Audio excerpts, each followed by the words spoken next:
So welcome to the video, everyone. Today we have as another guest with us again, Dave Lee from Australia. Welcome, Dave. Thanks for having me, Stephen. Welcome.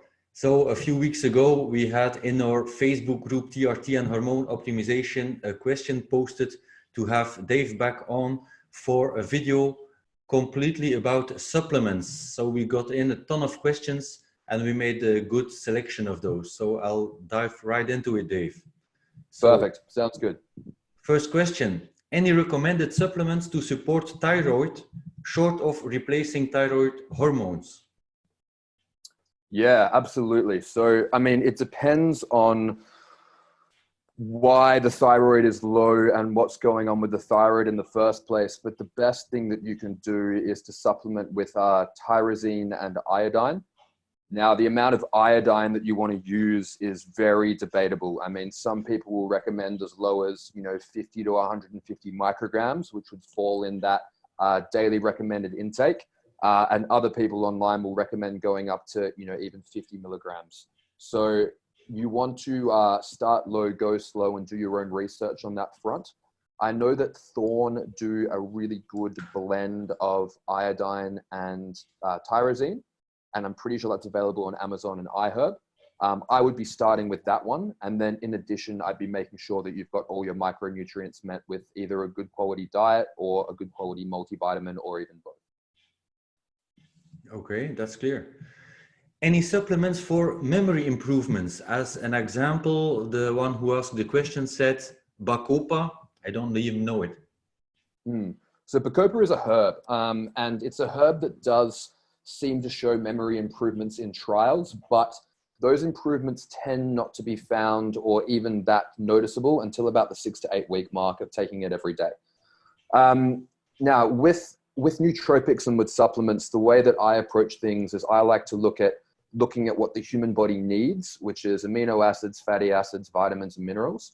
And then when those needs are met, then you can look at taking in additional supplements such as herbs that will act as, icing on the cake. But if you're deficient in something, like B vitamins or fat soluble vitamins, you can throw all the herbs at it that you want, but you're just going to be masking symptoms. So Bacopa is a good one. It's not one that I tend to use regularly because it does have some effect on the serotonin system, which is something that I don't like to mess with unless I've, looked at someone's genetics and neurotransmitter profiles. So the supplement that I recommend for memory or cognitive support, there's two.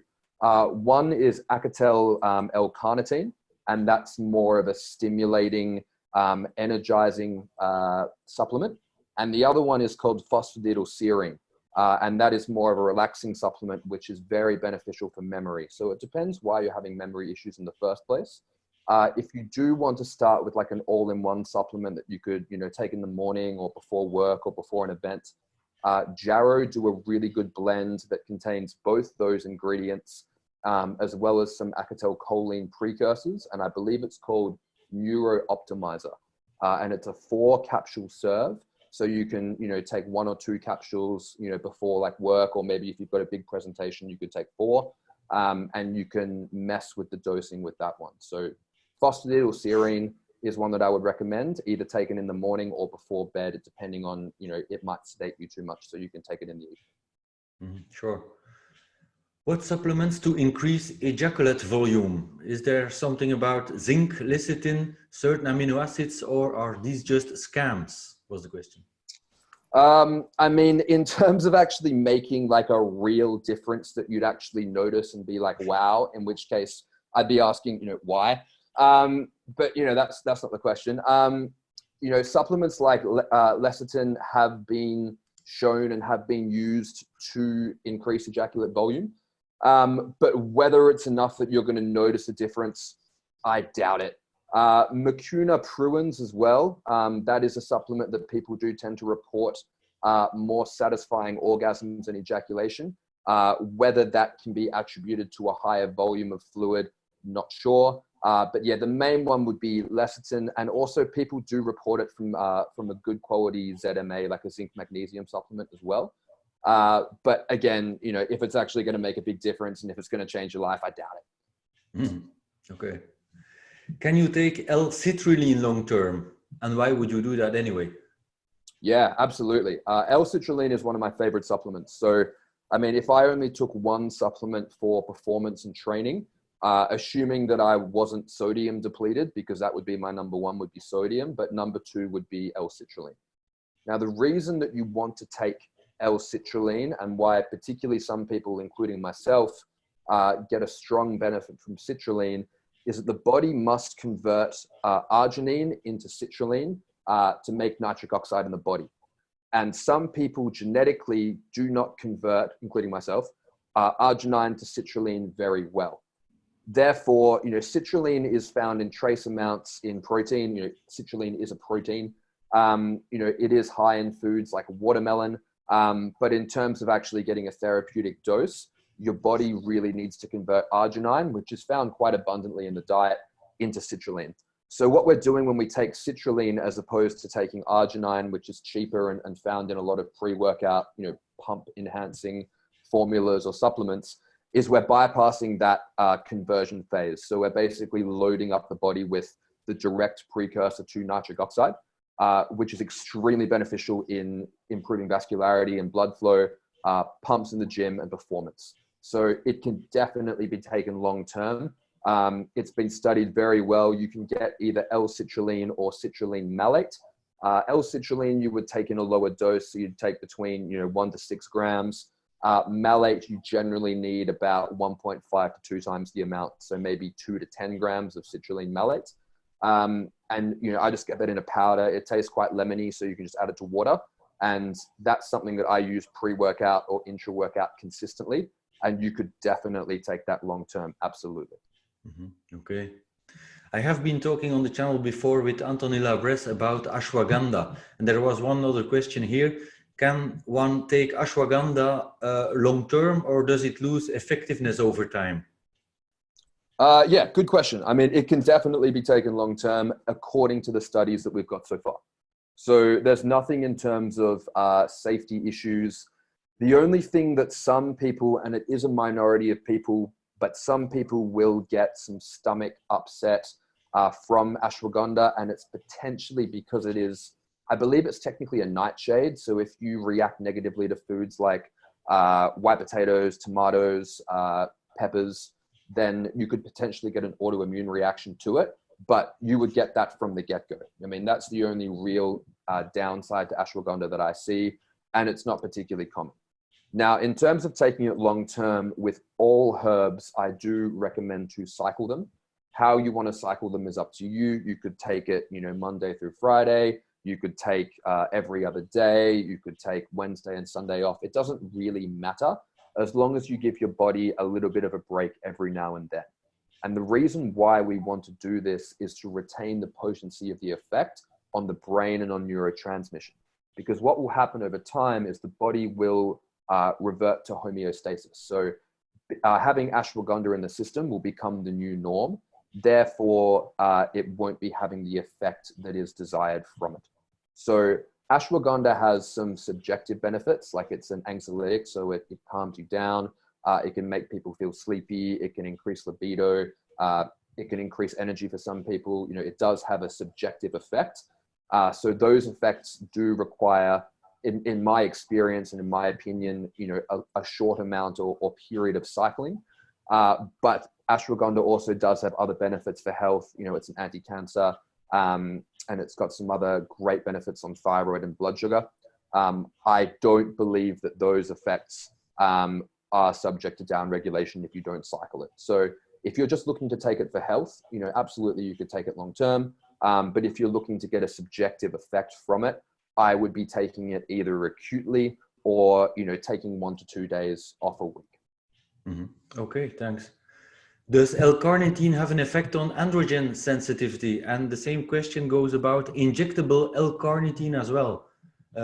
Yeah. Effects on androgen receptor sensitivity and possible even fat loss. What's your point there? There's some really cool studies on carnitine, and I believe the carnitine, so there's different forms. I've actually got one here, which I'll talk about later. So the forms of carnitine that you get in the supplement, and this one is Quadracarn by Beverly. Is that mirrored? Yeah, it is mirrored. So we've got Acetyl L-carnitine, L-carnitine, L-carnitine, L-tartrate, and then propriol L-carnitine hydrochloride.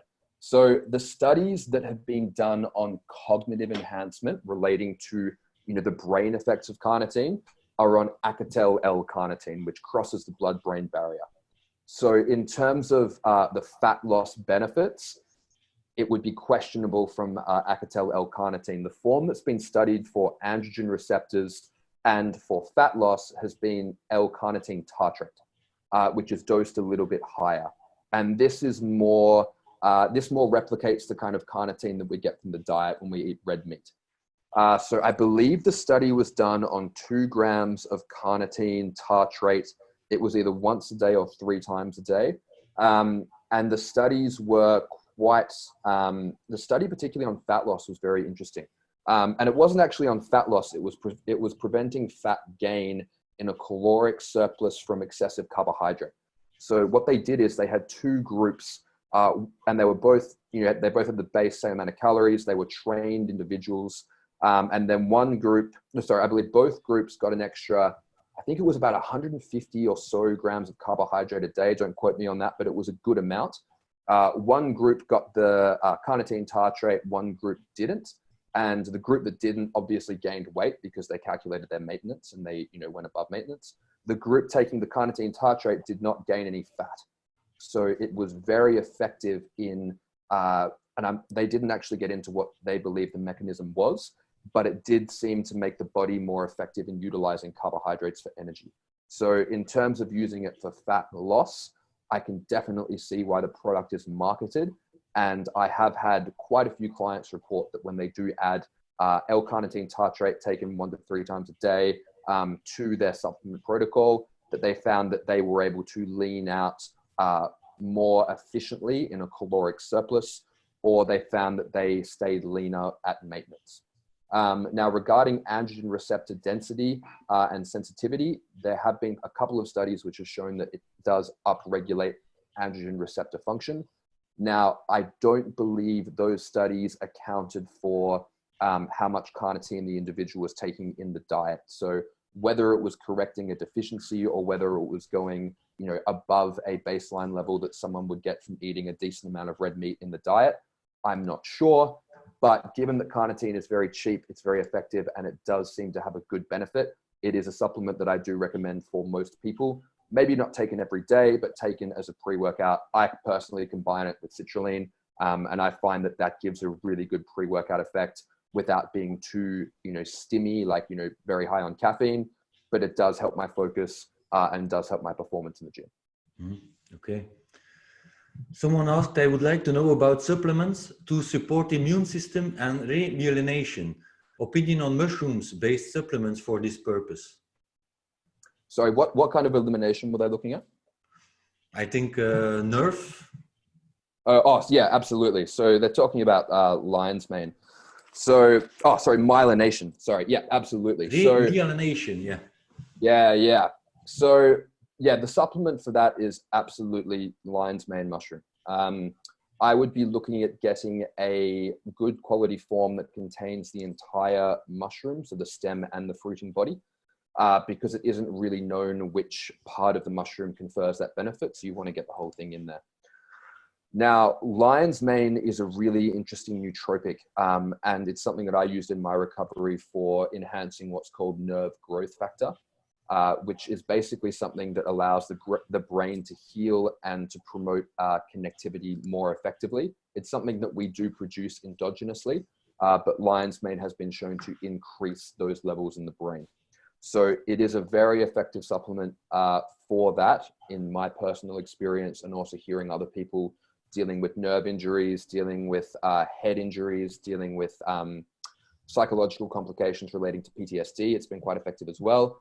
And it also does seem to help a lot of people with cognition and brain fog. So lion's mane is something that I would be taking 1 to 2 times a day in a dose of 500 milligrams to 1500 milligrams. And that can also be taken for You could either take it in a higher dose for a short period. So let's say you could take 5 or 6 grams a day for 2 to 3 weeks, take a couple of weeks off and reintroduce, or you could consistently take it over time in a low dose, say maybe 500 milligrams to 1,000 milligrams a day as a cognitive enhancer. Okay.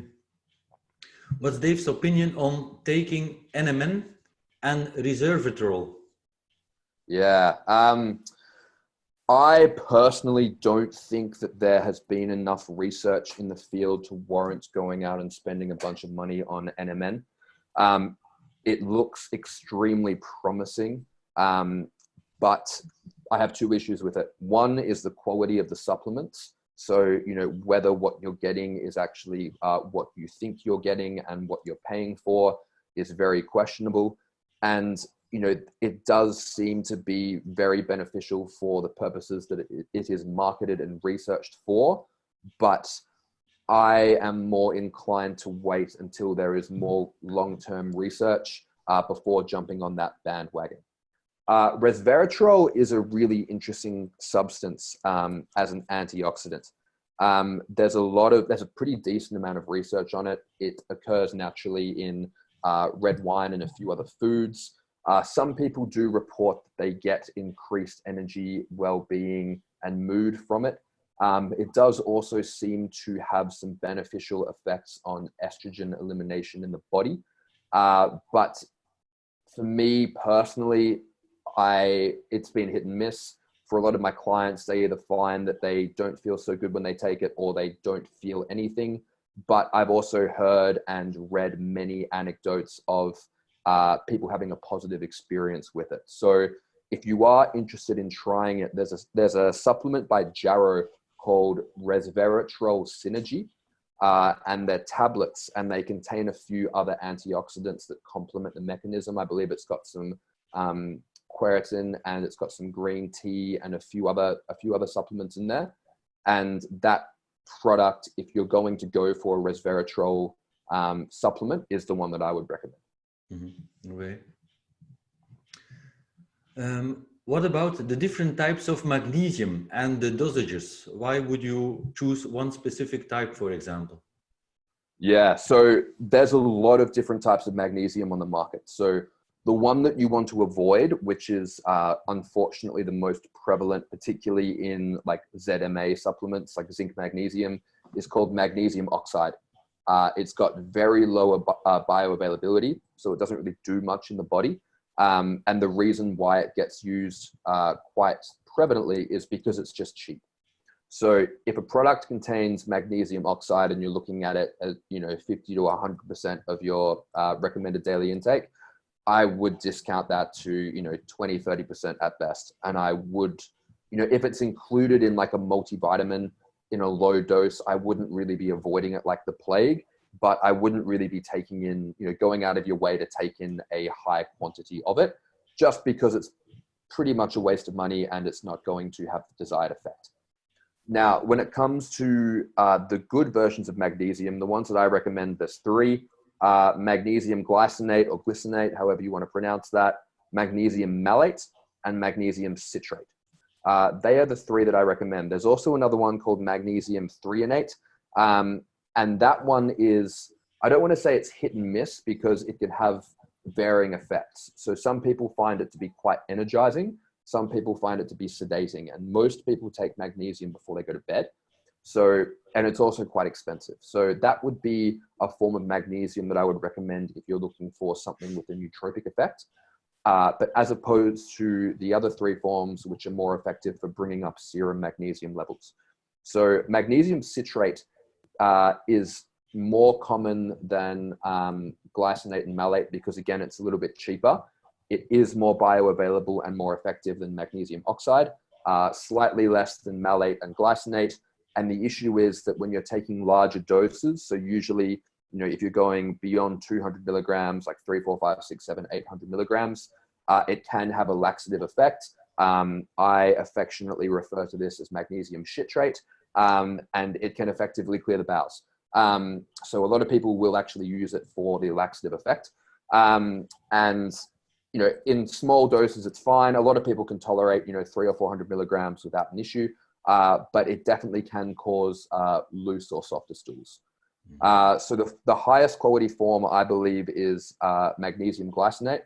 And that will usually come in a 100 milligram tablet or capsule. So the issue is that sometimes you have to take, 3 or 4 capsules to get a good dose. Magnesium malate is also very effective, very similar.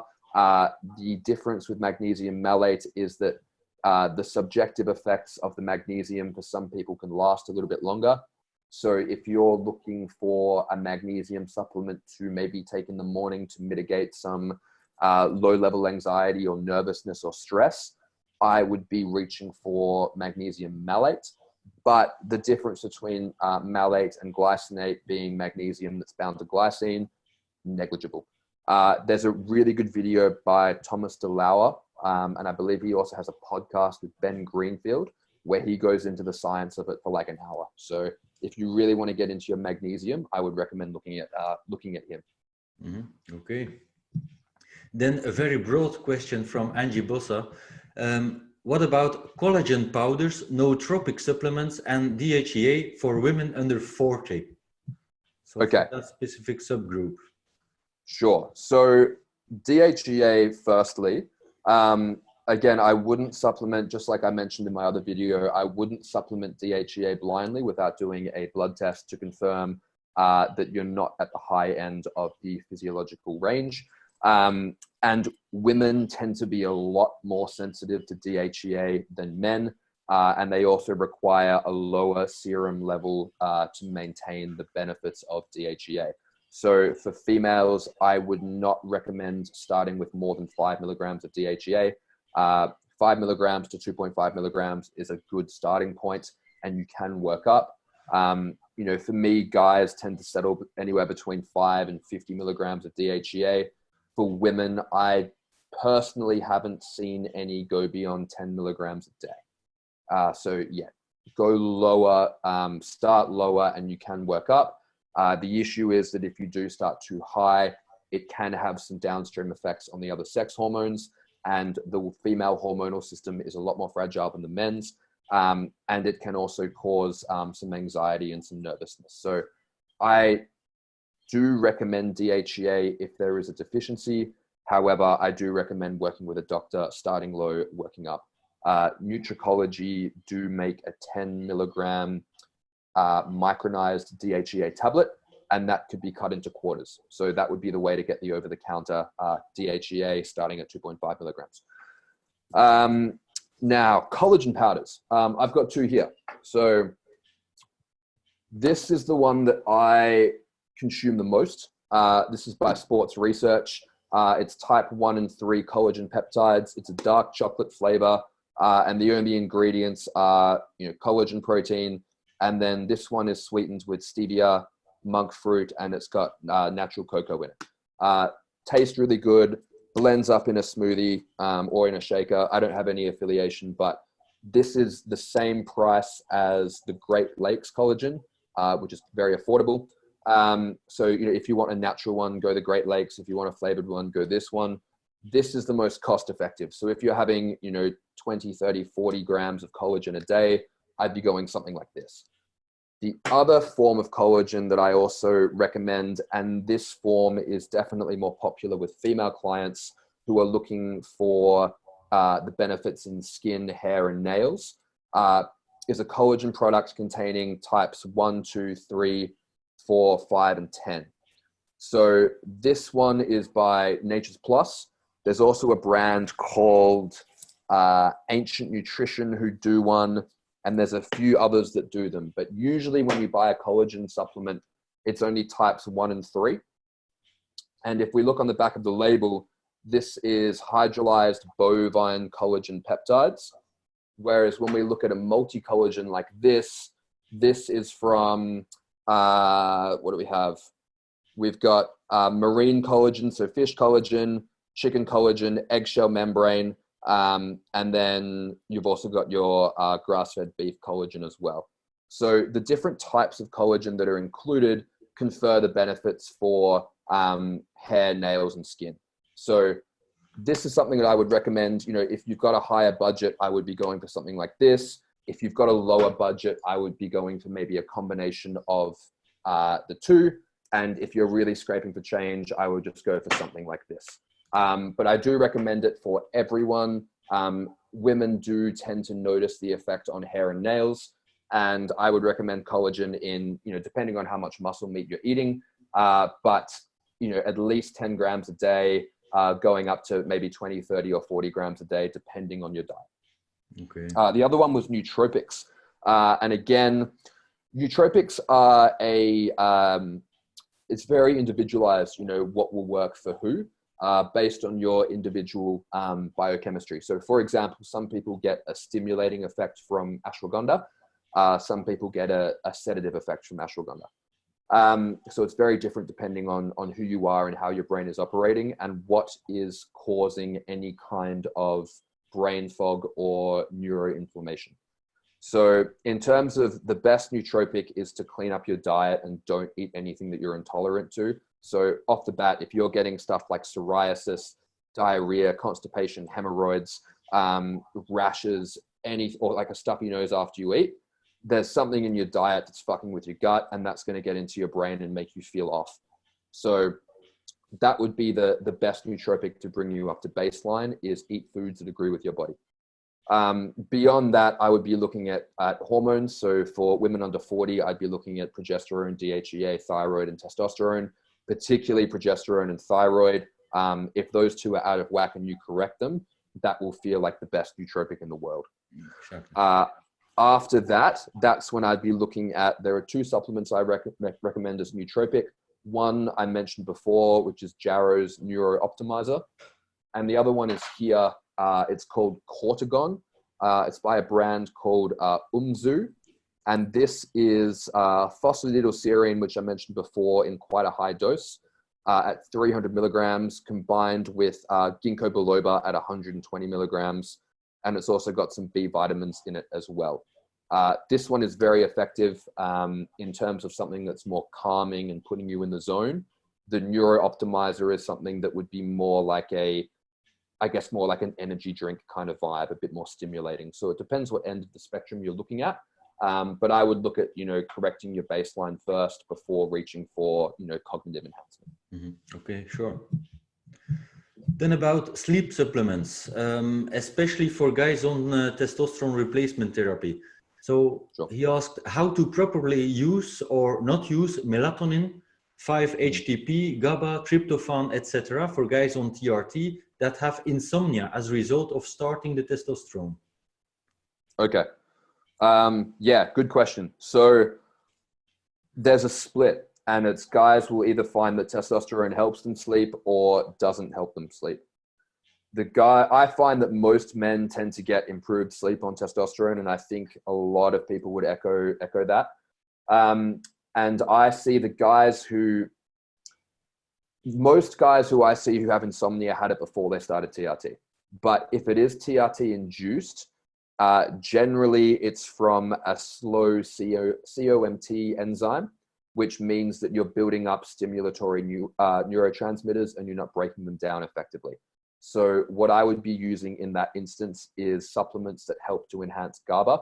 So I'd be looking at GABA itself, theanine, and potentially ashwagandha as well.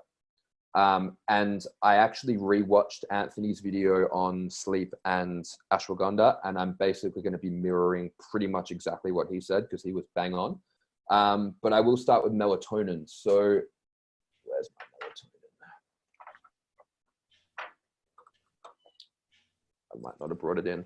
So the melatonin that I recommend is by a brand called Nutricology, which I've mentioned before. Very high quality pharmaceutical grade supplements you can get over the counter. Again, no affiliation, but they just work.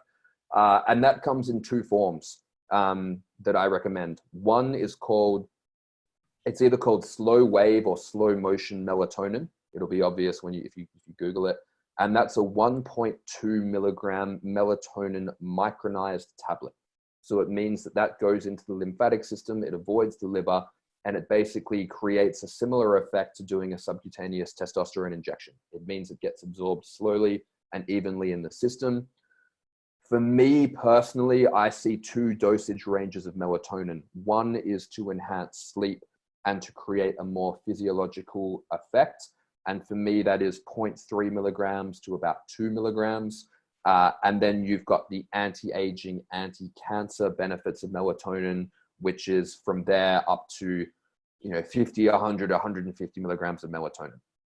Now, for me personally, and in the guys who I've worked with and girls who I've worked with, the issue with melatonin from where I'm standing in terms of looking at the pharmacodynamics of it is that melatonin has a 2-hour half-life.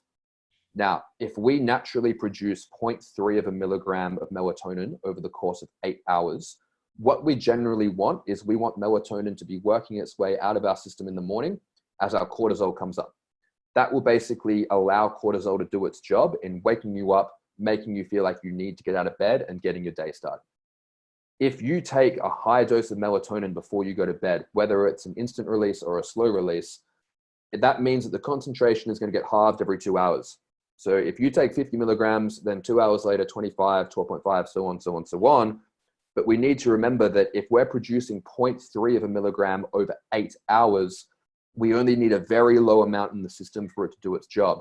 So if you've still got, 2, 3, 4, 5, 10 milligrams of melatonin in your system when your alarm's going off, you're going to feel groggy and you're going to feel like crap. And now if you're using it for anti-cancer benefits, then that's something that you can deal with, and that's okay. But for the average person who's just looking to sleep better and have a better night's sleep, that's why I recommend the lower range. Now, the reason why I go beyond 0.3 is that it would seem from the literature that the issue with blue light, and our lifestyles limiting our melatonin production or reducing it doesn't seem to have as much of an effect on the amount of melatonin we are producing. It more seems to be to do with the amount of melatonin that we can synthesize. So we can kind of think of it as it's down regulating our melatonin receptors, per se. So that's why we may need to go slightly higher in our dose than what we naturally produce, which is why I like the 1 milligram-ish range. So Nutricology do a tablet, and they also do like a liposomal pump bottle. The issue with the liposomal pump bottle is that it's suspended in ethanol, so it tastes horrible, but it's a lot cheaper. So they're the two that I recommend. Either go for the gross cheap one or the tablet, but they're both really good quality. Now, regarding enhancing sleep. So for guys who've started TRT, and they can't sleep from the testosterone, the protocol that I recommend, and it's actually the same for anyone who's looking to enhance sleep, and this is very similar to what Anthony said, so credit to him, is phosphatidylserine, GABA, theanine, and magnesium. So, and if they don't work, I would be adding in ashwagandha. The reason why I favor the first four is because they're amino acids and minerals and nutrients that the body requires. They're either essential or they're produced by the body. So they're kind of working in the human operating system. And then for me personally, I use ashwagandha if I've, maybe come home late and I'm going to be sleeping in the morning, or maybe I've done like a late night of kickboxing and I'm pretty wired. I use it kind of the way that I guess people would use like a sleeping tablet. So the doses that I recommend for the former supplements, GABA would be 500 milligrams to a gram. If you go too high, it can be stimulating. So more is not better. Theanine is 100 to 400 milligrams. Phosphatidylserine is 100 to 600 milligrams. That one is the more expensive of them, but I also find it is the most effective because it acts on cortisol. And magnesium, 2 to 400 milligrams. If you're taking the high end of those doses, so if you're taking a gram of GABA, 600 milligrams of phosphatidylserine, 400 milligrams of theanine, 400 milligrams of magnesium, and ashwagandha, and you can't sleep, go to a doctor. And if you're taking melatonin as well, if you can't sleep, there's a reason. And I'd be cutting out caffeine entirely, and I'd be looking at what else is going on. The reason why I don't really recommend tryptophan and 5-HTP is because depending on your biochemical individuality, increasing serotonin doesn't always make you tired. Tryptophan can convert to glutamate, or we can activate the wrong serotonin receptors, which can cause anxiety and restlessness. So For some people, they work effectively, and if they work for you, then take them. But as a blanket statement, like, I wouldn't recommend them for everyone. I'd go for the GABA and cortisol related supplements. You can experiment with them, sure, but I don't recommend them for everyone. Okay. Someone asked Dave about DIM and if it is really a true anti-androgen and an mTOR inhibitor. Yeah. DIM is really interesting. So DIM is a metabolite. It's a second stage metabolite from cruciferous vegetables. And depending on the dose used and how you look at it, it is either an aromatase inductor or an aromatase inhibitor. It either decreases estrogen or increases estrogen. And the important thing to note here is that if you're looking at a supplement that's got, 200, 400, 600 milligrams, I think I read Dave Asprey's blog and he was recommending like 600 to 800 milligrams of DIM. That's like eating like kilograms of broccoli, like absurd amounts, like ridiculous. So it doesn't really represent human physiology. So when you're looking at a higher dose, it increases the activity of aromatase. It saturates the androgen receptor and blocks it. And it also increases estrogen, I believe, by acting as a phytoestrogen as well. So I do not recommend high doses of DIM. For some guys, however, I use it in a very small amount. And I use it in an amount that would be equivalent to eating, a couple of serves of cruciferous vegetables each day. And they're the guys who have a high E2 and a low E1. Because in low doses, and I really want to drive home low doses, it increases the conversion of E2 to E1, which allows the body to eliminate it. And that's what we pick up on a Dutch test. We see, a guy's got a high E2 but a low E1, and that means that he's not converting it properly for elimination.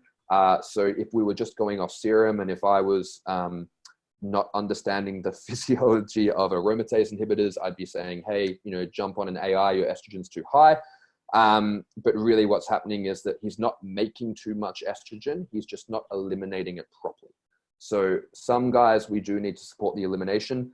I don't see it particularly often. I see it quite rarely. And if I do need to use one of those supplements, I will use Jarrow make a blend called DIM plus CDG, which is calcium deglucarate, in a low dose blended together. And that really helps the metabolism of estrogen. But again, I can count on one hand the amount of times I've recommended that. So for most people, wouldn't recommend it. It will do more harm than good. It does tend to act as an androgen receptor antagonist, which is the opposite of what we want. So yeah, I would be avoiding it. Okay. Is it good to sometimes take a break from supplementation and kind of reboot? Yeah, depends what supplements you're taking. So for something like a food-based supplement, so let's say like collagen powders, fish oil, if you're taking like beef liver or amino acids like that, I don't think so, because they're a food. However, for supplements like herbs, if you're taking stuff like curcumin, ashwagandha, bacopa, stronger supplements as well, yeah, I think it is. And I think it's beneficial so that the body doesn't build its homeostasis around these high dose supplements. I think it's also important to get an understanding of what these supplements are doing to your body and how they're making you feel. And yeah, I think it is important to give yourself a break so that those supplements do have the desired effect, because if you're constantly giving your body, them over time, you're going to develop a tolerance to the effect.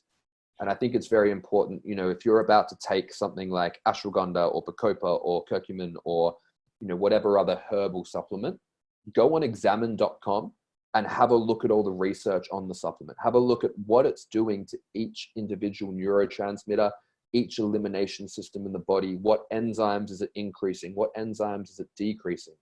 And you might find that you're taking two supplements that increases one thing and the other one decreases it. So you're putting yourself in this weird limbo.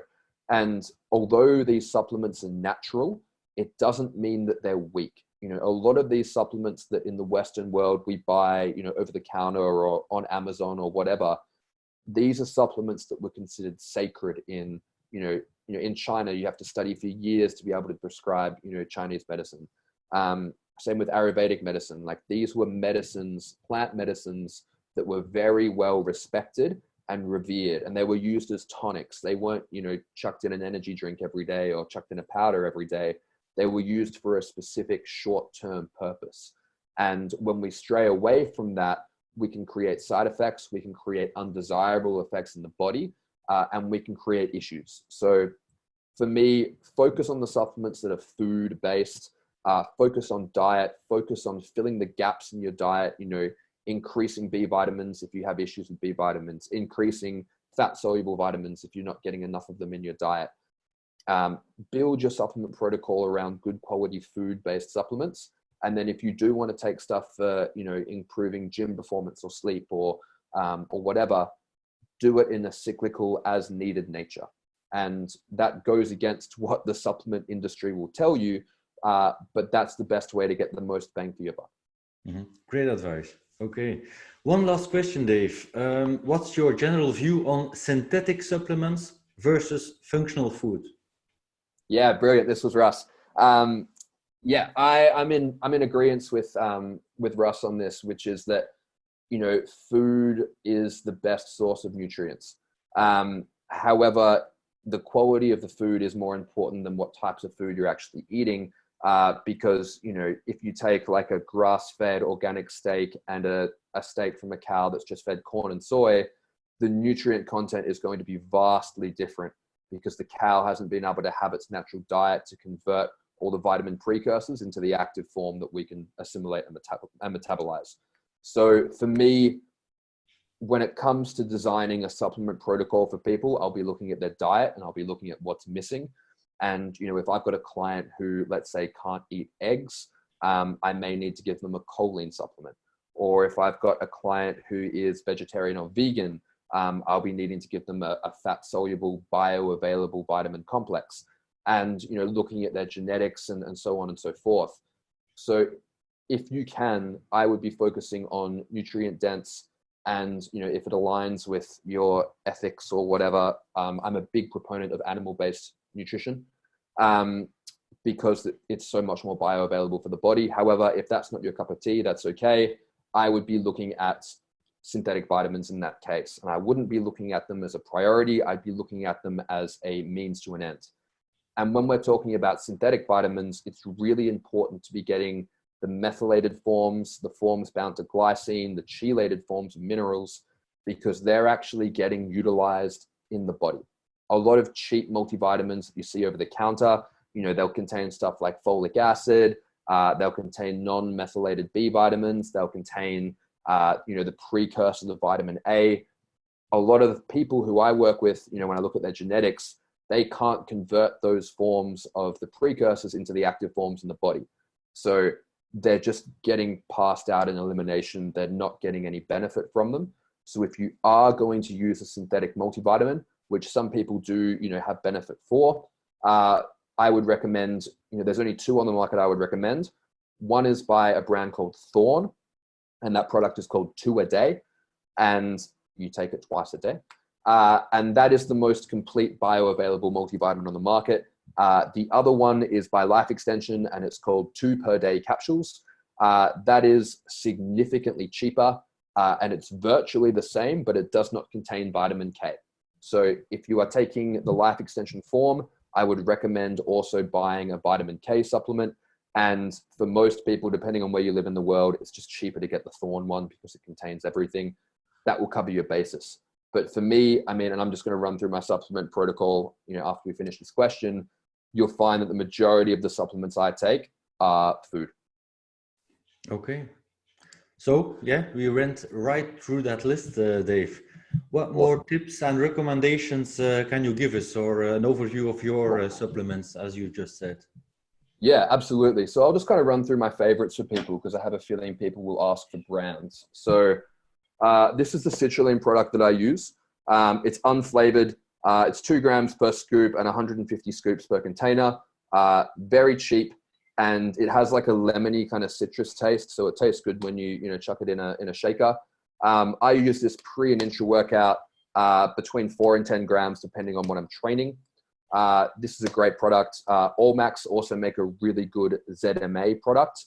They use zinc glycinate and magnesium glycinate. So very bioavailable for a ZMA product. So I do recommend that brand as well. As I said before, and now these are supplements that I don't take every day. I just take around training. The other one that I take is Quadracarn. And per 3 tablets, you're getting 750 milligrams of Acatel L-carnitine. And you're also getting a low dose blend of the other forms of carnitine as well. So this is a great performance enhancing product for me. I find that I get good focus, good energy in the gym. I can take it, before a workout after work and I'm not up all night. And I can also adjust the dose. So sometimes I take 1 tablet, sometimes I take, 3, 4, 5, 6. And the other application that I have for this is guys coming off cycle, particularly using compounds that are a bit harsher on neurotransmitters like tren. This is something I give them as part of their PCT to help their neurotransmitter function as well. Now, this is a supplement that I recommend to a lot of people, and I don't have affiliation with any of these, but this is an interesting one because it's marketed as a testosterone booster. And if you were really stressed out, it would boost your testosterone indirectly, but it's mainly a cortisol controlling agent. And what this contains is zinc, magnesium, KSM-66 ashwagandha, forskolin, glycine, theanine, boron, and inositol. So I find that the blend of ashwagandha, glycine, theanine, and zinc and magnesium really effective for unwinding at the end of a busy day, or maybe if I've had a late training session. So I use this product maybe 1 or 2 times a week. And I find it, very effective for just kind of chilling out in the evening and helping my recovery. The other one by Umzu as well that I mentioned before, Cortigon. This is great for, I take it again 1 to 2 times a week if I'm going to do a presentation or something particularly stressful. If I'm going to fly on a plane, I'll take this. And it just really puts me in a good mood, a good kind of zone. And it makes me feel quite resistant to stress. So I do enjoy that one. And then for supplements that I take every day, I do take a liver beef supplement by Nutricology, particularly if I'm traveling and I can't get access to organ meats. I'll take between 4 and 8 of these a day. They're quite cheap, so you can throw them down. I will take a Shilajit complex as like a mineral-based complex. I'll take this in the morning pre-workout. I get great energy from this. I feel really, really good when I use this, and a few other clients report the same. I will use a vitamin D and K every day as well. And this has also got a milligram of iodine in it too. And that comes from sea kelp. So that's a great natural source. Getting through them, cod liver oil. I'll take 4 or 5 of these a day for vitamin A, D, E. There's also a little bit of vitamin K. They don't mention that. And this is basically, it's not a huge amount of omegas, but it is a good amount of bioavailable fat-soluble vitamins. So I always recommend this supplement, particularly if someone is pescatarian, or for people who don't eat a lot of stuff like egg yolks or animal fat. Great source of fat-soluble vitamins.